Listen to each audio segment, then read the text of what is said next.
Welcome back to my channel. This week, the enlightenment continues because I'm going to explain the difference between clay and wax. And this is for any type of artist that would use these materials, whether it's monster making, sculpting, casting, bronze sculpture, sculpting for fun at home, sculpting in a class. This video is for you.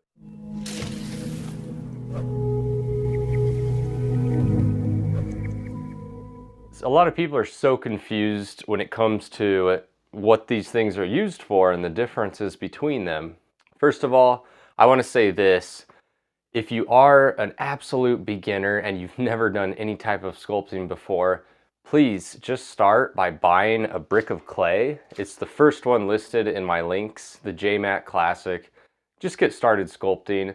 Stop wasting your time obsessing over sculpting demonstrations and long videos about it.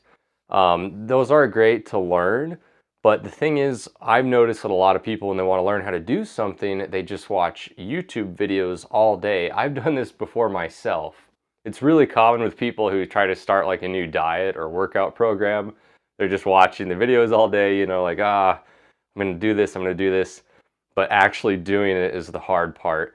So please just start by buying a brick of clay and just get it at your place in the mail, start sculpting, then come back and watch these types of videos, because watching sculpting demos all day is not going to make you a better artist. You think that in your head while you're watching the videos, but really you become a better artist by actually practicing. We don't like to hear that, but practice makes perfect, so just get started doing it. If you do already own these materials or you have sculpted in some way, then maybe you're here because you want to take this to the next step, or you want to understand this process better. So let's get started with this. So let's start with clay. This is plastiline oil-based clay. And a lot of you may be here because you do monster making. Monster clay, as far as I know, is practically the same thing. They claim that, the makers of monster clay claim it's got more density. If someone wants to correct me on that, please comment below. But my brother is going into the film industry. He's made animatronics, he's made monsters, he's turned them into rubber masks. He's made little models with all the little detail. And I've played around with the stuff myself. I've watched him do it. I can't tell the difference. Really, if you want to get the same use out of it for those like little tiny details, just hit it with a little Dissolve It. I'll put a link down below for that too. You just spray a little bit on or paint it on with a brush, and then it makes it real smooth and shiny. It's really easy to use. So, if you're trying to get into monster making, because I did some research, I noticed a lot of people on YouTube, that's what they're watching these videos for, is they're into, making masks or little figures or whatever. I would just suggest starting with this. It's way cheaper. You get way more for your money. From what I can see, for like a 5-pound brick of monster clay, it was like 30 bucks. And for that price, you could probably get like twice the amount of this stuff. If anyone disagrees with me, let me know in the comments. I'm just trying to provide more information for everyone. But monster clay is great stuff. I'll have a link to that. I'll have all of this listed. The normal JMAT Classic clay, the wax, microcrystalline, and then the monster clay. So just take a look at them. Decide if you're trying to like purchase one. Otherwise, just keep watching, because you need to understand what we use these for and how they're different. So this is what you actually sculpt a figure in. And here's an example, is this rabbit over here. This clay is nice because you can cut a piece out. It's pretty hard now, but you can cut a piece out and work it in your hand. You could heat it up. If you heat it up in the oven, be really careful not to burn your place down. But once you heat it up, it's real workable. You can move it around, and you can take your like tools, and then you can start sculpting, whether it's hard or soft.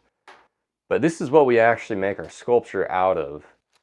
Now, some of you as an artist may take that a step further and take a mold, and this is my next prop, is the fox mold, where I had my fox, put the rubber on it, then I put the plaster on, then this is what you get.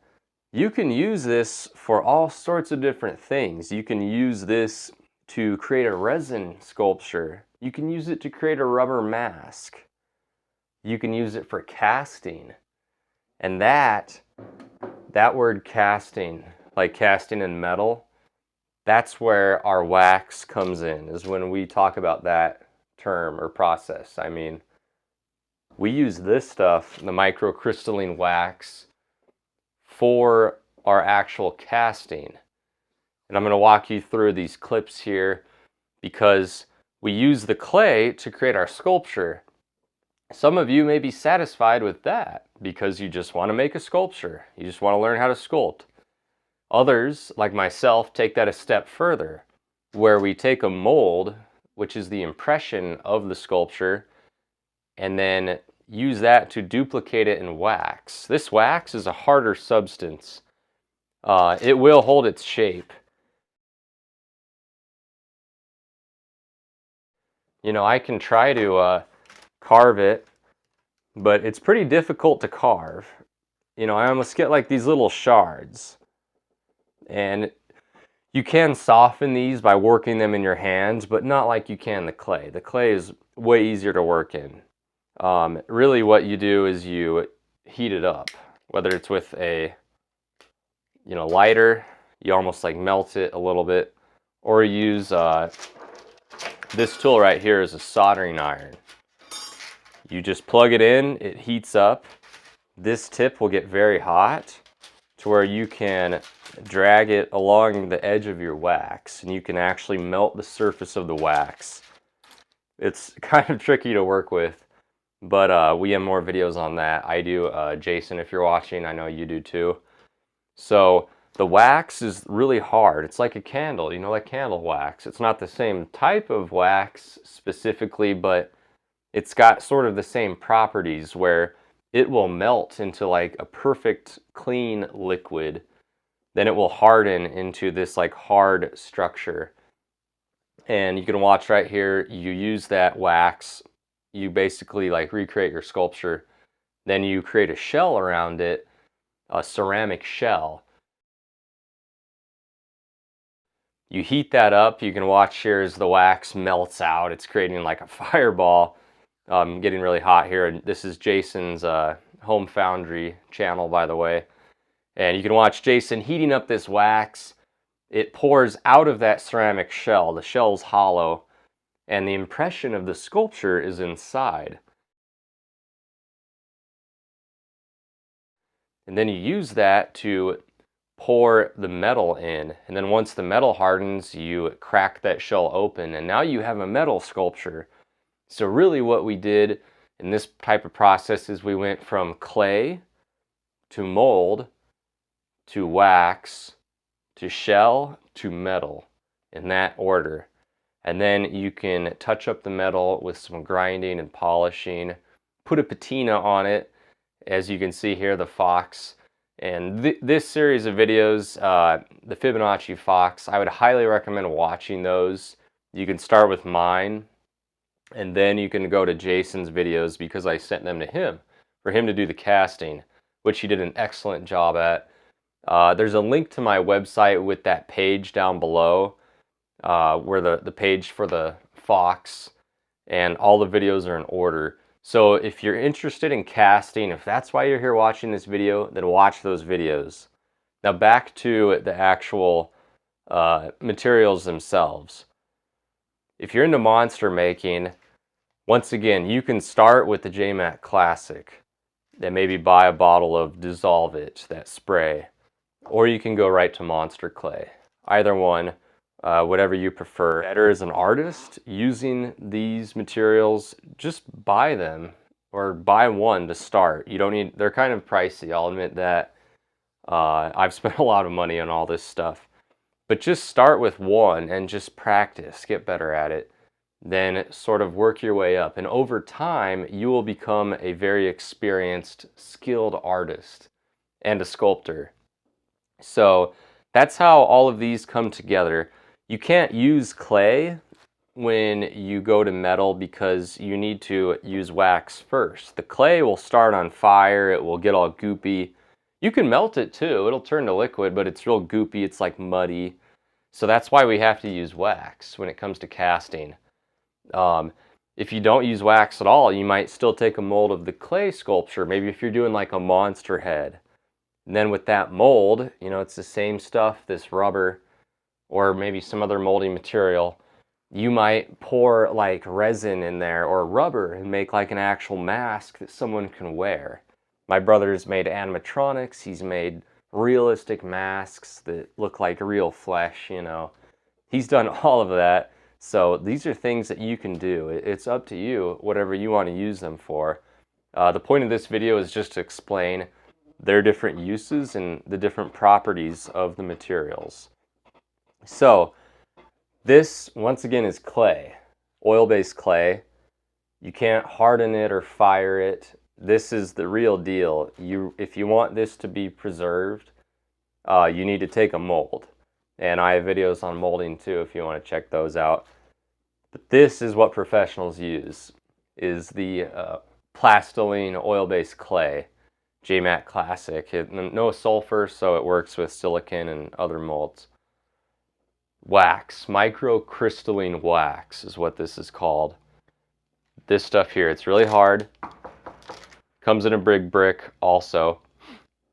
And this is what we use to duplicate our sculpture if we want to put a shell around it, you know, to pour metal into. So I hope that enlightens you a little bit. Just keep watching these videos if you want to learn more about the process and the technical side of it. But just start with some materials and just start practicing if you want to be a good artist. If you're not experienced yet as an artist, I suggest you just start practicing. Sculpting demonstrations, time-lapse videos, all of those are great, but you can only watch so many of those, you know, to gain knowledge. They're not going to make you a better artist, okay?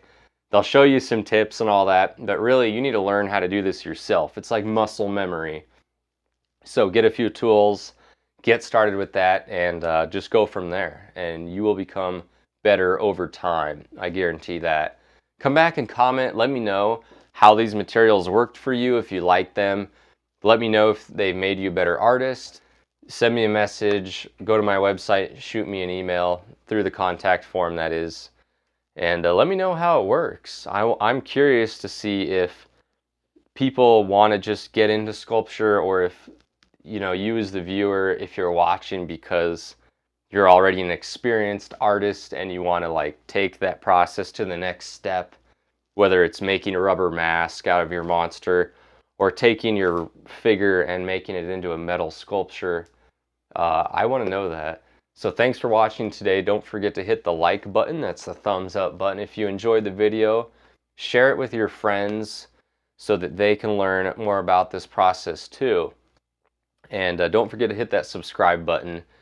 It's because I'll be putting out a lot more videos explaining the different areas of sculpture. So thanks for watching today. I will see you all next week.